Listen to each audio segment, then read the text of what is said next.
Coach Mac. How you doing? Doing great. How you doing? Doing well, doing well. You sound like you're ready for some football this weekend. I am. What's the picture in the background back there? What is that of? Oh, those are two records I own. One is Stevie Wonder over my right shoulder. The other is Bob Marley and the Wailers. Okay. All right. I figure everyone has bookshelves behind them, so I need to have something that represents me. I got it. Okay, I like it. I like it. No problem. So I guess for you, we talked about kind of how the defense is preparing for Shane Buechele, but obviously SMU also has the nation's leading rusher as well. So how are you guys trying to prepare for a very balanced SMU offense, or do you kind of lean on what you saw last year, kind of facing this Memphis offense kind of being the same way? Right. No, they're extremely balanced. They play three different running backs, but number 26 has been an exceptional, explosive player. Their offensive line does an excellent job on their stretch, what we call stretch outside zone, and he gets running and cuts back. If you remember the old Denver Broncos when they were running the ball and running the stretch and cutting back when Elway was there and winning the Super Bowls, that's kind of what they do with him.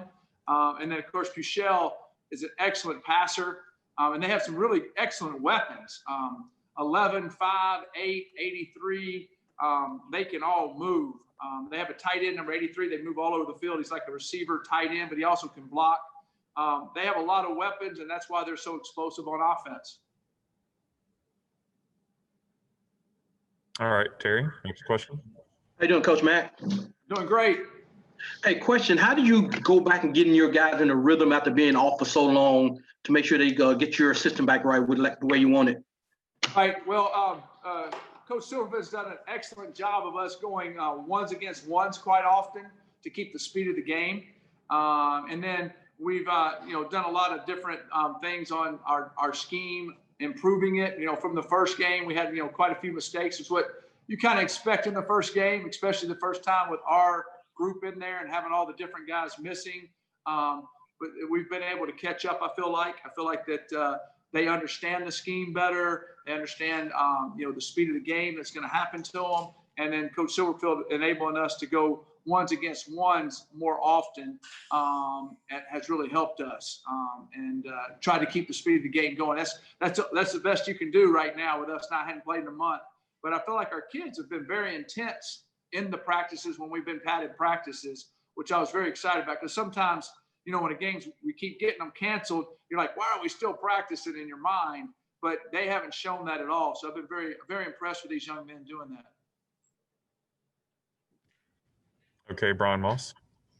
Hey, Coach, SMU is, pretty darn good at converting third downs. I think they're 16th in the nation. Yeah.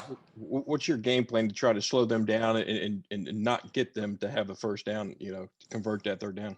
Right. In some third down teams, they kind of key on one guy, like they're throwing it to a certain receiver, or they spread it around really well. I think that's the beauty of it. The quarterback can read the defenses.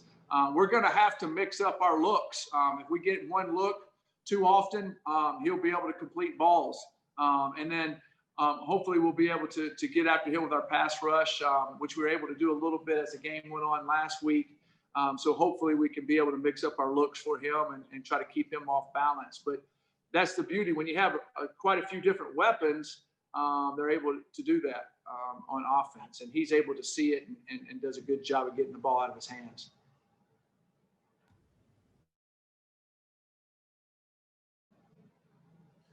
Going back to what was the end of my last question, I think. Yeah. How much does it help facing a team like Memphis, going against an offense that is explosive, knowing that does it help you as much preparing for a team that is explosive like SMU from facing Memphis in practice every day? Right. One of the things that's exceptional about our offense is, as y'all well know, we're a multiple offense and we're a multiple good offense, and they've been that way for a while. Some teams say they're multiple, but they're really not as good at anything particular. Our guys are really good at running the football. They're good at passing. They're good at big plays in the passing game. So going against our offense, you're correct. It's helped us kind of be able to be a little bit more multiple, being able to since we're balanced in the run and the pass. And a lot of the things that our offense does is similar to some of the things that SMU does. So that hopefully that's helped us. But I do agree, going against our offense has helped us with the multiplicity they have.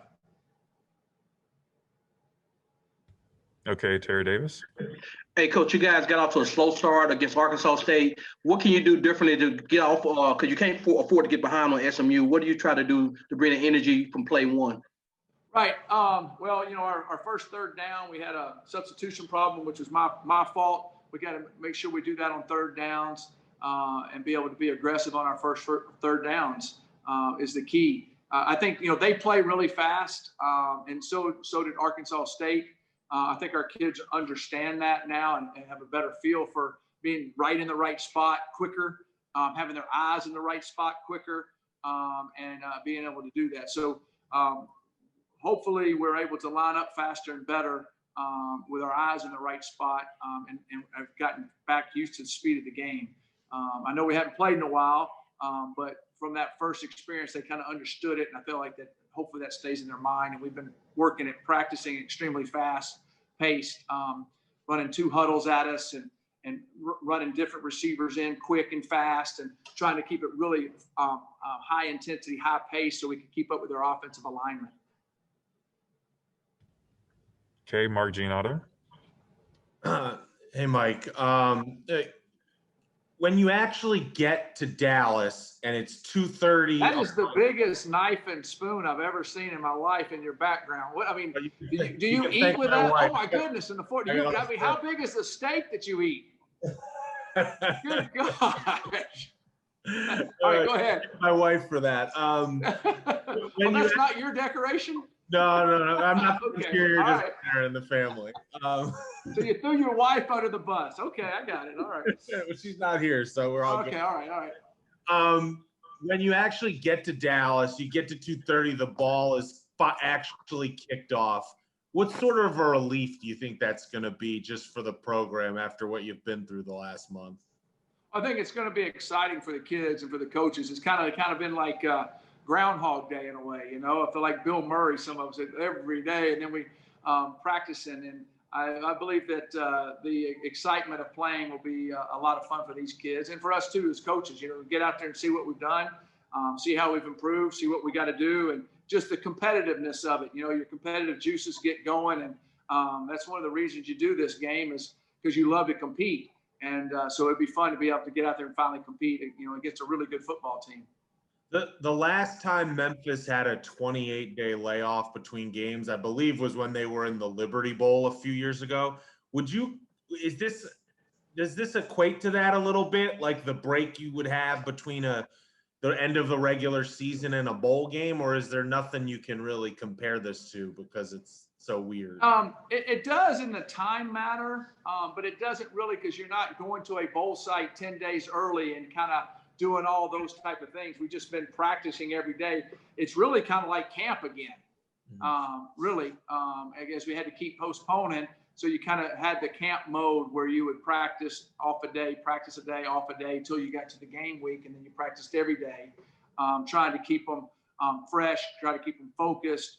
And I thought Ryan did an excellent job of getting a plan together for that. Thanks. Thank you. All right, any last questions for Coach? All right, Mark, I'm about to tell my wife to get those things and put them up in our house. All right, I'm gonna put my Stevie Wonder album behind me next time too. All right, have a good one. Thanks. Thanks, Mike.